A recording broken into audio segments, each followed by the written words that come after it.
En la ceremonia militar del 10 de agosto, el comandante del ejército dijo que el crimen organizado y las amenazas internas, como las movilizaciones de octubre del 2019, amenazan a los estados. Distinto a cuando son pacíficas o cuando son expresiones de rechazo, abusos o como último recurso por no tener otra vía para sentirse escuchados. Estas fueron algunos de los pedidos a propósito de las movilizaciones ayer.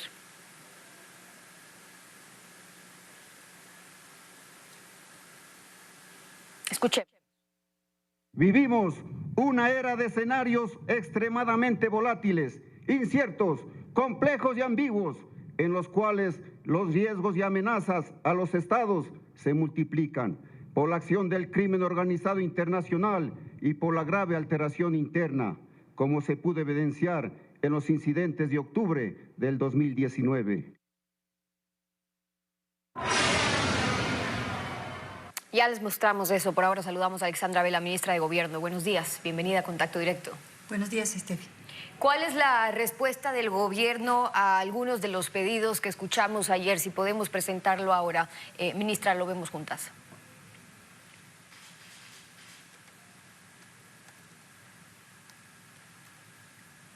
¿Me confirman si tenemos eso? El presidente Lazo ha decidido transitar y sostener y defender las políticas de Moreno, en este caso condicionado por el Fondo Monetario Internacional. Aquí el pueblo ecuatoriano no soportaría un levantamiento o una paralización, pero tampoco soporta una economía devastada como el que tenemos al día de hoy. Y dijo que al siguiente día de haberse posicionado, usted nos iba a poner el precio del arroz a $35. Que se congelen los precios de los combustibles porque eleva los costos de producción, no solamente por el transporte que llevan los alimentos, sino también porque las máquinas, las bombas y todo lo que nosotros hacemos en el sector agropecuario consume combustible. Estamos cobrando por caja de 80 centavos, $1, cuando el precio oficial es de 6.25. El sector bananero, campesinos, el pedido de movimientos indígenas de algunas organizaciones sociales. ¿Hay una respuesta a lo vivido ayer, ministra? Buenos días. Bueno, ayer hubo un proceso de movilización, de plantones, en algunos casos de interrupción de vías, fundamentalmente ubicados en las provincias de la costa y en la provincia del Carchi. En las provincias de la costa, específicamente en Guayas, El Oro, Los Ríos, provocadas por agricultores, fundamentalmente relacionados con el tema del banano y el precio del arroz. En el resto del país, las movilizaciones fueron pacíficas, se mantuvieron dentro de los canales de la expresión dentro de un régimen democrático y como resultado de estas manifestaciones que fueron anunciadas por parte de los diferentes actores como parte de un proceso de solicitud al gobierno de algunos temas que se han visto hace un rato, pero que fundamentalmente están basados en el eje del manejo y de la política relativa a los precios de los combustibles y específicamente al precio del diésel. De manera que el gobierno ha analizado y está todavía revisando algunas de las propuestas que fueron remitidas a través de la CONAIE y en su momento deberá darle una respuesta. Es decir, que todavía no hay una respuesta sobre eso y sobre algunas de las propuestas que recibieron. Ahora, las movilizaciones del sector indígena y algunas organizaciones sociales, gremios, han exigido puntualmente o la reducción en los precios de los combustibles, otros congelar el precio. Y frente a eso, ¿qué se puede negociar o qué se puede conversar? Por un lado, el presidente les dice, aquí ningún ultimátum ni condicionamiento, no. Se mantiene además, no se mantiene el subsidio porque se termina beneficiando a los que no son, decía el presidente, pero hay que cumplir con la focalización que fue lo que se ofreció. Por ejemplo, la de los subsidios para el transporte público. ¿Qué se ha podido definir sobre el mecanismo ya? Estefi, el tema que usted ha señalado tiene que ver con varias cosas. El primero de ellos es de qué manera enfrentamos el diálogo. En esa línea, el presidente ha señalado específicamente que no se puede llegar a una mesa de negociaciones sobre la base de ultimátums. De alguna manera, la dirigencia indígena y algunos de los movimientos sociales han aceptado que esa no es la forma de llegar a un diálogo.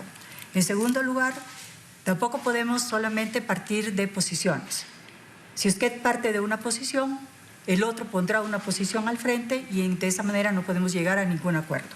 Y tercero, el diálogo debe hacerse y los acuerdos deben fundamentarse alrededor de aquellos temas que son de prioridad para el país, para todos los ecuatorianos. En esa línea, en el caso de los combustibles, no es posible que el gobierno elimine la política de las franjas para la fijación de los precios.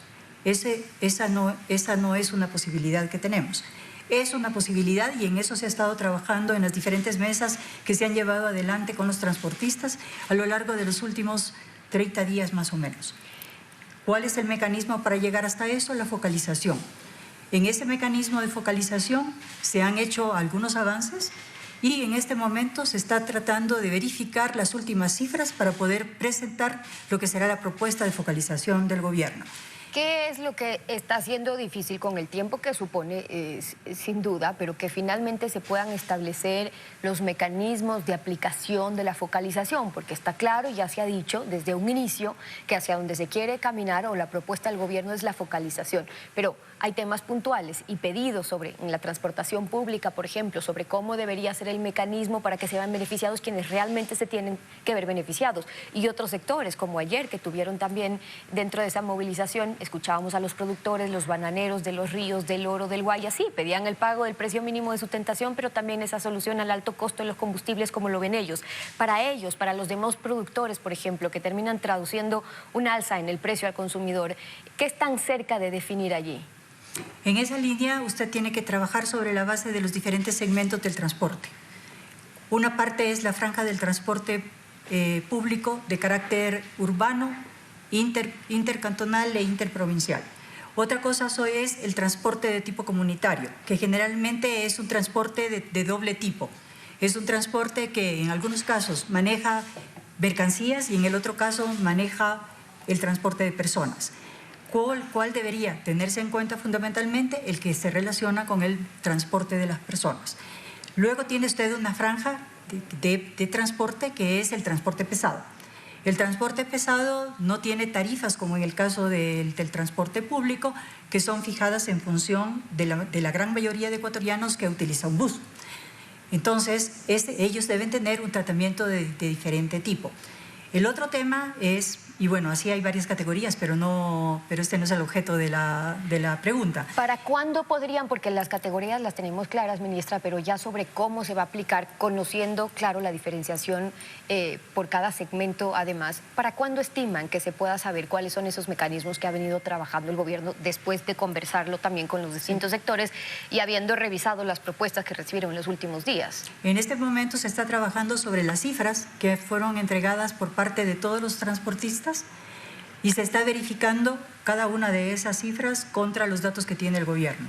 Y se ha trabajado 3 tipos de mecanismos distintos y otros temas que tienen que ver con elementos respecto de los costos de producción que inciden de mayor medida que el tema de los combustibles en el manejo del sistema de la industria del transporte.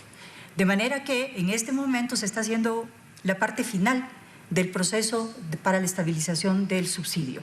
¿De qué manera? A través de una consultoría que se ha contratado en el Ministerio de Obras Públicas y que permitirá en un lapso de más o menos 30 días tener una definición completa del todo el sistema a través del cual el gobierno focalizará el subsidio.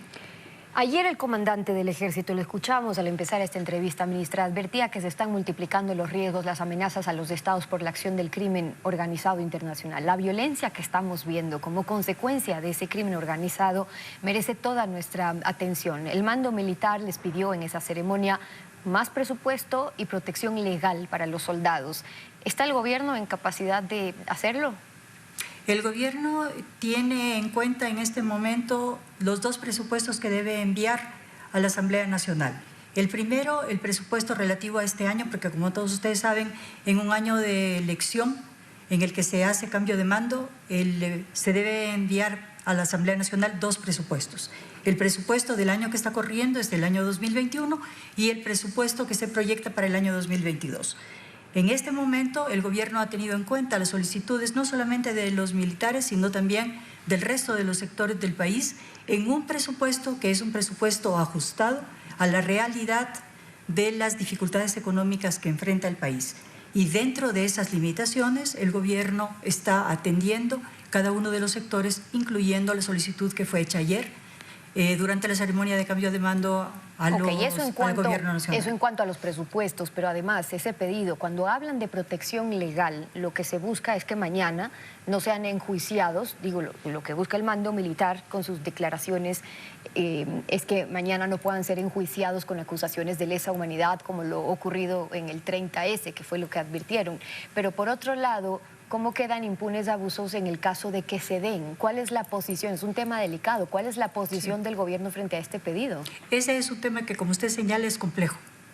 Por el un lado, es indispensable que aquellos que participan en la fuerza pública y que están obligados a defender y garantizar al Estado puedan contar con una base legal suficiente como para poder desarrollar sus actividades. En ese sentido, en la Asamblea Nacional cursa en este momento un proyecto de ley relativo a la aplicación del uso progresivo de la fuerza. Y dentro de esos límites del uso progresivo de la fuerza hay que entender el manejo de la fuerza pública. Del otro lado, es importante, y este gobierno tiene un compromiso fundamental con la garantía de los derechos de los ciudadanos, de los derechos humanos y de las libertades. De manera que este es un balance difícil entre la posibilidad de que la fuerza pública pueda actuar dentro de los límites de la ley para garantizar la estabilidad del Estado y la estabilidad del gobierno, y del otro lado la garantía de que los ciudadanos tienen la capacidad de ejercer los derechos establecidos en la Constitución, entre los cuales están los derechos de la libre manifestación e inclusive el derecho a la resistencia. Ahora, eso por un lado, y luego está por la violencia que se está viviendo en las calles. Tienen pedidos, y lo consulto, ¿está considerando el gobierno replantear el tema, por ejemplo, del porte de armas, cuando hablamos de empresas de seguridad, de guardias? Esta mañana transmitíamos lo ocurrido ayer con casos de sicariato, violencia, lo que se vivió en el mercado de Caraguay. Apenas ayer se le preguntaba a la comunidad qué pasó, nos respondieron, decían, claro, la gente llega totalmente armada, encuentran a nuestras propias personas, guardias, quien fuera de seguridad, totalmente desarmados. ¿Qué se ha planteado sobre eso?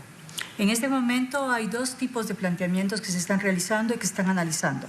El primero tiene que ver con la fuerza pública como tal y específicamente con la Policía Nacional. Normalmente antes lo que se hacía es que el policía portaba el arma durante el periodo de horas que tenía para su servicio, y después de eso debía entregar el arma e irse a su casa sin nada. En este momento se ha tomado la decisión y se ha implementado a través de las disposiciones reglamentarias específicas del manejo de la Policía Nacional, de manera que la policía puede portar el arma durante las 24 horas del día. Eso respecto de la fuerza pública. En cuanto al uso o no de armas, en el caso de las empresas de seguridad, este es un tema también muy complejo y delicado que se está analizando en este momento. ¿Por qué razón? Porque las personas que están dentro de una empresa de seguridad no tienen la formación que tiene la fuerza pública. De manera que el entregar armas al segmento de seguridad requiere el cumplimiento de ciertos requisitos base y adicionalmente el cumplimiento de un control adicional por parte de la Policía Nacional y de las instancias del Estado. Eso todavía no tiene una respuesta, se está analizando.